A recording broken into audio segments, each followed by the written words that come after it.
Very good morning. You're watching the Breakfast News on Rajya Sabha television, your one-stop morning show for top stories from India and across the globe. I'm Aishwarya Kapoor and here are the headlines. Prime Minister Modi to inaugurate a 9th edition of a vibrant Gujarat summit. 3-day summit in Gandhinagar to see participation of heads of 5 countries and over 30,000 delegates.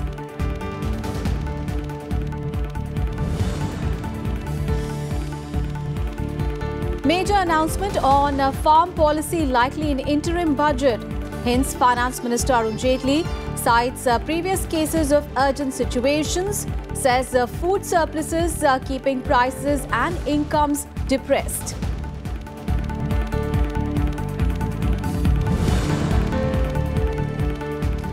Centre's flagship employment generation scheme crosses a milestone. Pradhan Mantri Rozgar Protsahan Yojana gets past 1 crore mark.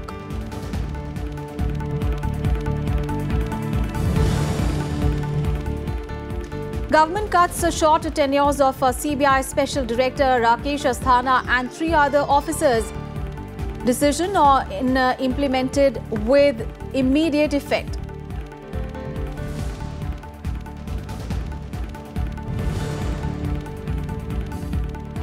And rain delays a final India-Australia ODI encounter in Melbourne. 3rd match to decide series. Levelled 1-1. India to bowl first after winning toss.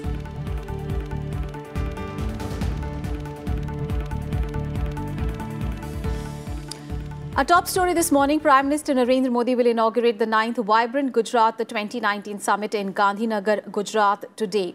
Heads of states and global business leaders will be present at the 3-day summit.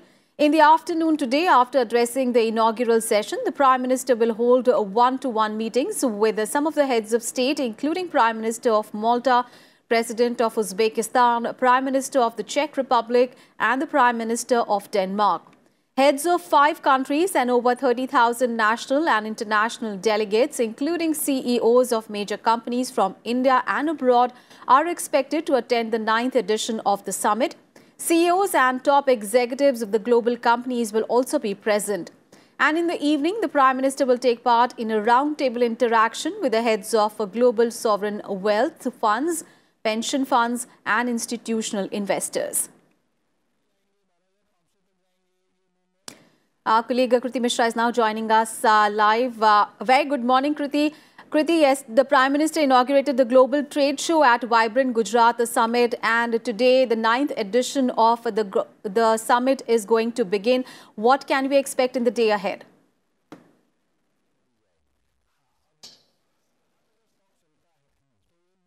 Well, Aishwarya, I can tell you that it is going to be a massive congregation here. And if I can request my counterperson, Junaid ji, to just show you the live visual. It is going to be a massive conclave out here with heads of 5 countries, also around 30,000 international delegates, more than 26,000 companies participating in the event as India and particularly Gujarat has rolled out the red carpet. In fact, Indian honchos, the tycoons, the business tycoons and doyens are also expected to attend this event. So it is expected that Mukesh Ambani, Gautam Adani, Adi Godrej, Uday Kotak and also Kumar Mangalam Birla would also attend the summit along with Pankaj Patel. There are going to be bilaterals. In fact, Prime Minister Narendra Modi has been holding bilaterals and then he'll also hold a roundtable conference, as you've mentioned, with the heads of global sovereign wealth funds and also pension funds and also other institutional investors. Now, let's understand the relevance of this roundtable conference because that is going to be the cynosure of all eyes. Remember, these institutional investors have $1 trillion to make investment and they keep on scouting for opportunities for investment. So the government is going to initiate on a host of economic reforms that it has unveiled over the last 4 years and also on the ease of doing business because India, remember, has improved and now stands on the 77th position on World Bank's ease of doing business ranking. So, of course, that is also going to be the huge focus of the government and of everybody present here. There's going to be another major attraction, which is going to be of the flying car, which is expected to be unveiled by a Dutch manufacturer, Palwe. That also is going to be a major attraction and focus.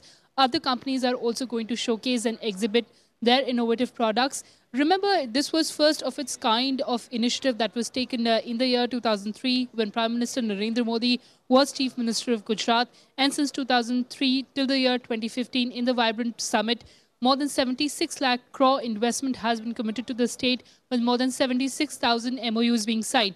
In the last edition of Vibrant Summit, around 25,000 MOUs were signed, and this time the state government is anticipating that more than 30,000 MOUs would be signed.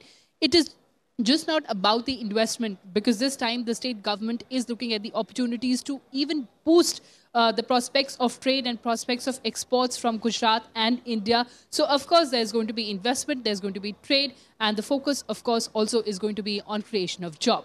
Aishwarya? Right. Thank you so much, Akriti, for all those updates there from Gujarat. We'll keep coming back to you for more on the Vibrant Gujarat Summit.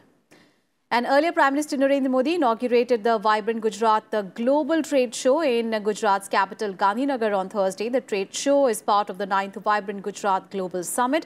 After inaugurating the trade show, the Prime Minister visited the pavilions and took a look at the products on display. Nearly 1,200 companies have put up their stalls at the trade show. For the first time, the government has organized a buyer-seller and reserve buyer-seller meet as part of the trade show. Over 1,500 overseas and domestic buyers are expected to visit the trade show, which aims to benefit the MSMEs. The trade show will continue till 22nd of January. And Prime Minister Modi also inaugurated a shopping festival on the Sabarmati river front. He also addressed the people after inaugurating it. 4 वर्ष पहले जहां हम ease of doing business ranking में 142वें number पर थे, आज 77वीं rank पर हम पहुंच चुके हैं। यानी 65 रैंक का रिकॉर्ड जंप, बदलाव। बिजली पानी का कनेक्शन हो, पर्यावरण की क्लियरेंस हो, कंस्ट्रक्शन परमिट हो, ट्रांसपोर्टेशन के नियम हो, करीब करीब हर व्यवस्था पहले की तुलना में बहुत आसान हुई है। And giving a boost to quality healthcare, Prime Minister Narendra Modi inaugurated the Sardar Vallabhbhai Patel Institute of Medical Science and Research in Ahmedabad in Gujarat on Thursday. Addressing the gathering after inaugurating the hospital, Prime Minister Modi said that the Constitution amendment to provide 10% reservation to economically poor in the general category was achieved due to the political will of his government. He said that it will be implemented from this academic year.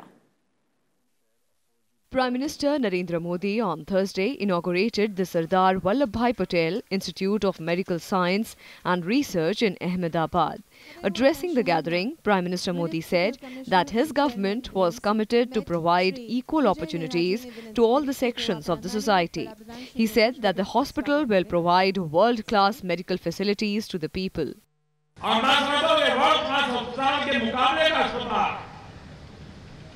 यहाँ के कमरे हो, bed हो, या फिर यह पूरा campus, आधुनिकता और पर्यावरण का भी पूरा ध्यान रखा गया है। 1500 बेड की सुविधा वाला यह अस्पताल अहमदाबाद की स्वास्थ्य सुविधाओं को बहुत उच्च स्तर पर ले जाने वाला है। ये यहाँ का पहला ऐसा सरकारी अस्पताल है जहाँ अपना हेलीपैड है, एयर एम्बुलेंस को उतारने की सुविधा है। The institute will provide world-class medical equipment and facilities to the doctors and medical students.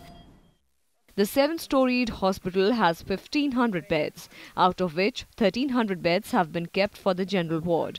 The hospital also has 200 executive-class beds. The hospital has 32 operation theatres.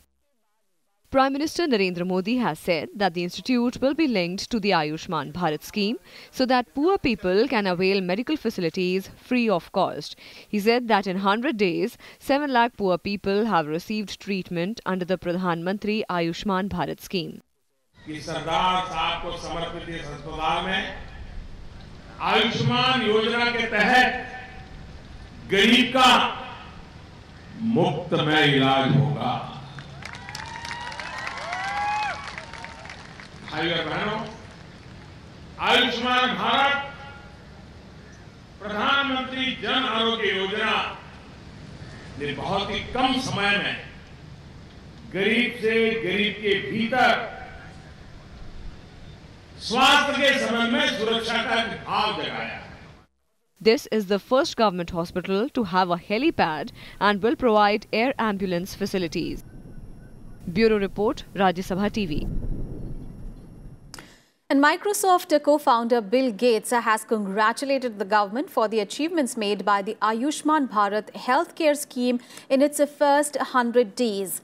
Prime Minister Narendra Modi thanked Gates, saying that the scheme stems out of the government's commitment to provide top quality and affordable healthcare to the poor. Gates tweeted, tagging the Prime Minister's office, congratulating the government for the first 100 days of the scheme. The government had recently said that 6,85,000 beneficiaries have availed the free healthcare in the first 100 days of the scheme. Prime Minister Modi thanked Gates, saying a lot more people will benefit from the scheme in the coming days. And the central government's flagship employment generation scheme has crossed a major milestone. Over 1 crore people have benefited from the Pradhan Mantri Rozgar Protsahan Yojana as on 14th of January 2019. The Yojana was announced on 7th of August 2016 and is being implemented by the Labour of Ministry and Employment through the Employees Provident Fund Organisation. Under the scheme, the government is paying a full employer's contribution of 12% for a period of 3 years for new employees registered on or after 1st of April 2016 with a salary up to 15,000 per month. The number of establishments who have benefited during the implementation of the scheme is 1.24 lakh. The entire system is online and Aadhaar-based with no human interface in the implementation of the scheme.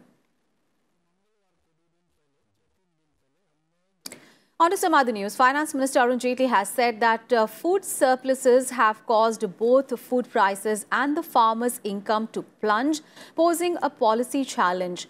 Now, speaking a fortnight ahead of the interim budget, the Finance Minister underlined that there have been precedents of interim budgets having major policy announcements to tackle an urgent situation. Speaking through video conferencing at an awards function of a private news channel, Arun Jaitley said that the fall in food prices in the last few months indicated the poor income that farmers are making. He added that there will be a necessity to address some of the challenges and that it has happened in the past.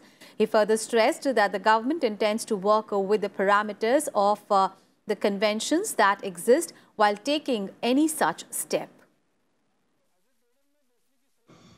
The farm sector, from the very data itself as it indicates, has been facing challenges. Now, the challenges are of a nature that our farmers have hugely increased productivity, and we've moved into a surplus era.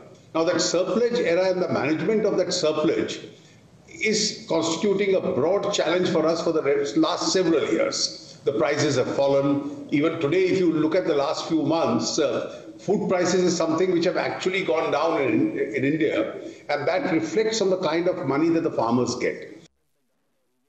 On to some other news. The tenure of CBI's Special Director Rakesh Asthana, who was sent on forced leave by the government, has been curtailed with immediate effect. The tenures of 3 more officers, Joint Director Arun Kumar Sharma, Deputy Inspector General Manish Kumar Sinha and Superintendent of Police Jayant K. Naik Naware have also been cut short. The move comes days after Alok Verma was removed as the CBI Director and appointed Director General of Fire Services, Civil Defence and Home Guards, a post that Verma refused to take up and resigned from service. The CBI has taken into custody 6 people, including Sports Authority of India Director and 3 officials in connection with a case of alleged corruption. The arrests were made during searches at a sports administrator's office in central Delhi. It is alleged that bills of 19 lakh rupees were pending to be cleared by the SAI officials, for which a demand of 3% was being made. Now, Sports Minister Rajya Singh Rathore reacted to the development, saying that the government is committed to a corruption-free India. We want to free sports of any sort of corruption, or for that matter, any ministry for any sort of corruption. And we are committed to working and making our systems transparent and fair. In Breakfast News, we'll take a very short break here. News and updates continue on the other side. Stay tuned.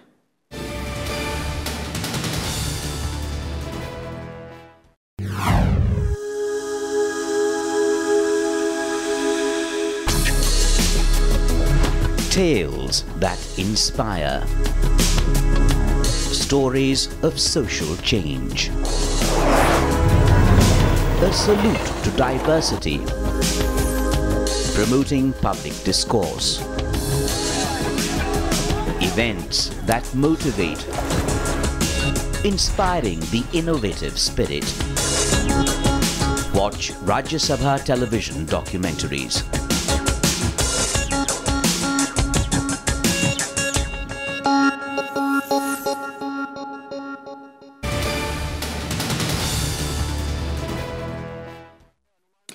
Your cable and DTH bills may come down soon. Now this as the Telecom Regulatory Authority of India is set to implement its new policy from the 1st of February. Now as per the new rules, DTH providers like Airtel DTH TV, Tata Sky or Dish TV can charge a maximum of only 130 rupees excluding GST for a set of 100 non-HD channels. Now, these include free-to-air channels of Prasar Bharati. However, if the consumers choose any other paid channels, they will have to pay the MRP for that. Now, TRAI has given consumers time till the end of this month to make a choice for uninterrupted services after January. According to Broadcast Audience Research Council of India, 90% of people in the country do not watch more than 40 channels currently.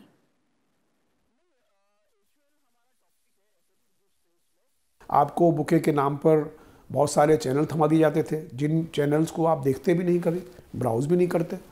तो ये ज़रूरी समझा गया कि customer जिस channels को या जिन channels को देखना चाहता है उसको देखे, उसके लिए पेमेंट करे और साथ ही साथ उसको ये अधिकार हो ये पता जानने का कि कोई चैनल जो ख़रीद रहा है उसकी कीमत क्या है।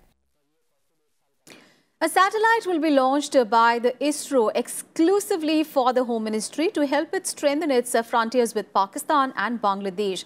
The move is part of recommendations made by a task force on the use of space technology in improving border management, which have been accepted by Home Minister Rajnath Singh. Now, to execute the project in a time-bound manner, a short, medium and long-term plan has been proposed for the implementation in 5 years in a close coordination with ISRO and the Defence Ministry. Island development, border security, communication and navigation, geographic information system and operations planning system and border infrastructure development are the areas that have been identified for the use of space technology. 5 Pakistani soldiers have been killed in retaliatory action by security forces in Sundarbani sector along the line of control during the past couple of days. Now, this was confirmed by the Indian Army on Thursday. General Officer Commanding-in-Chief of the Northern Command, Lieutenant General Ranbir Singh, also said that 250 terrorists have been neutralized, 54 terrorists have been captured alive and 4 terrorists have surrendered in the state in 2018. The NIA carried out fresh searches at 8 places in western Uttar Pradesh and Punjab in connection with its probe against an Islamic State-inspired group which was allegedly planning suicide attacks and serial blasts targeting politicians and government installations in Delhi and other parts of North India. The searches were conducted based on inputs from interrogation of the people who were arrested for allegedly being part of a Harkat-ul-Harb-e-Islam module of the global terrorist group Islamic State. The agency has arrested 12 people in this connection since 26th of December last year. Karnataka High Court Chief Justice Dinesh Maheshwari and Justice Sanjeev Khanna of the Delhi High Court will be sworn in as the judges of the Supreme Court today. The government had notified on Wednesday the appointment of Justices Maheshwari and Justice Khanna as the judges of the Apex Court. Chief Justice of India Ranjan Gogoi will administer the oath of office to the two judges today at 10:30 a.m. Justice Dinesh Maheshwari is a graduate in law from Jodhpur University. He took oath as a judge of the Rajasthan High Court on September 2, 2004. He also served in the Allahabad High Court in 2014 and took oath as the Chief Justice of the High Court in Meghalaya in 2016. He then became the Chief Justice of High Court of Karnataka in February 2018. And Justice Sanjeev Khanna studied law at Delhi University and was enrolled as an advocate with the Bar Council of India in 1983. His practice of law included taxation, arbitration, commercial, environment and pollution, and writ jurisdiction matters in the Delhi High Court. In 2005, he was elevated as an additional judge of the Delhi High Court and became a permanent judge in February 2006. And with the fresh appointments, the number of judges in the Supreme Court has risen to 28 against the sanctioned strength of 31 judges. President Ramnath Kovind addressed the Gandhian Resurgence Summit at the ongoing Kumbh in Prayagraj on Thursday, inaugurating the two-day summit, which is a part of the series of programs being organized during the 150th birth anniversary year of Mahatma Gandhi. President Ramnath Kovind said that Mahatma Gandhi laid a massive emphasis on cleanliness. He said that Kumbh is not a program but a matter of faith and belief. ये जो 150वीं जयंती वर्ष है, उसमें बापू का जो एक सपना और महान कार्य है, उसको आगे बढ़ाने का आज हमारा समय आ गया है कि हम इसका संकल्प लें और इसको आगे हम अनवरत इसके हम स्वच्छताग्राही बन करके इस मिशन को आगे हम चलाते रहेंगे. Earlier, President Ramnath Kovind and his wife performed Ganga Pujan in the Sangam area. Uttar Pradesh Governor Ram Naik, Chief Minister Yogi Adityanath, Deputy Chief Minister Keshav Prasad Maurya and Health Minister Siddharth Nath Singh were present among others. The Rajya Sabha Secretariat has organized a sensitization workshop on sexual harassment against women at workplace. Now, it is the first of its kind workshop since the Sexual Harassment of Women at Workplace Prevention, Prohibition and Redressal Act 2013 came into force. Inaugurating the workshop, Rajya Sabha Secretary General Desh Deepak Verma said that workplace harassment violates the constitutional principle of equality, liberty and dignity of women. He asserted that a shift in the mindset towards zero tolerance towards sexual harassment is required to enable women to contribute to their full potential. He further stressed that when women enjoy a safe and secured work environment, their performance gets enhanced, contributing significantly to the overall improvement in productivity. The improvements in education and employment scenario, millions of women are joining the country's workforce, as I said in the beginning. Sexual harassment at workplace violates women's right to equality, life and liberty.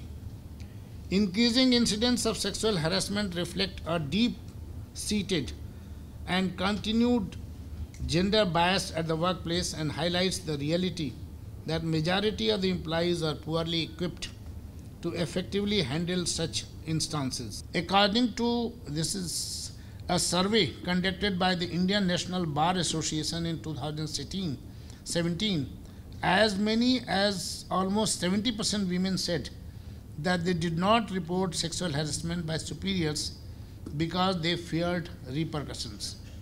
I believe that where women employees fear reporting any incidents of sexual harassment, it reflects poorly about the gender sensitivity of that particular organization.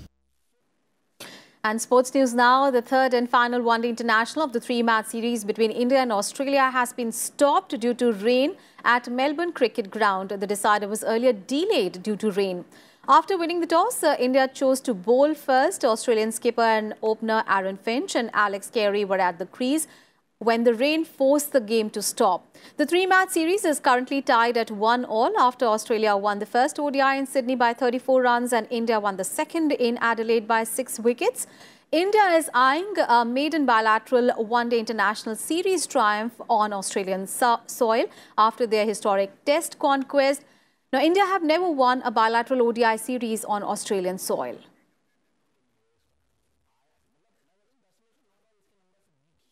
And the latest that we are getting to know is that, in fact, the match again has been started after it was stopped due to rain. And ace Indian shuttlers Saina Nehwal and Kidambi Srikanth will play their quarter-final matches of the ongoing Malaysian Masters badminton tournament today. Saina Nehwal will face second-seeded Nozomi Okuhara of Japan in the last 8 stage today. Earlier, she defeated Yip Pui Ping of Hong Kong in the second round to enter the quarter-finals. While in the men's singles, Srikanth will face Wang Ho of South Korea in the quarter-final. Earlier, Srikanth had defeated China's Wong 23-21, 21-18 to enter the quarter-finals. Maharashtra continues to dominate the medals tally of the ongoing Khelo India Youth Games 2019. Hosts Maharashtra completed a clean sweep of the gold medals in the boys and girls under 17 and under 21 Kho-Kho competition. In girls under 17, the hosts beat Delhi 19-17 to clinch the gold medal, while in the boys under 17, Maharashtra beat Andhra Pradesh 19-8 to win the gold. In basketball, Kerala became the only state to book semi-final berths in all the 4 sections. Punjab girls shocked Kerala 77-76 in an under-17 Pool A encounter. Despite the loss, Kerala made it to the last 4. In boxing, Ankit Narwal of Haryana made it to the finals of the under-21 boys lightweight class 60 kg, while Bhavesh Katimani of Maharashtra made it to the under-21 boys 52 kg class. And Mizoram entered the final of the boys under-21 football competition after defeating Goa 4-2 on penalties, while in the boys under-17, Punjab dumped host Maharashtra 3-1 in the semi-final and Karnataka edged past Kerala 8-7 on penalties in the other semi-final to book their spot in the final. In badminton, S. Manish of Tamil Nadu reached the final of the boys under-21 singles, while Dhruv Sunish of Maharashtra, Paramveer Bajwa of Chandigarh and entered the semi-final. With 181 medals, Maharashtra is at the top of the medals tally, including 68 gold, 51 silver and 62 bronze medals. Delhi is at the second spot with 123 medals, including 47 gold. Haryana is at the third spot with 38 gold medals. And with that, we wrap up this edition of Breakfast News. Thanks for watching. Have a lovely day ahead.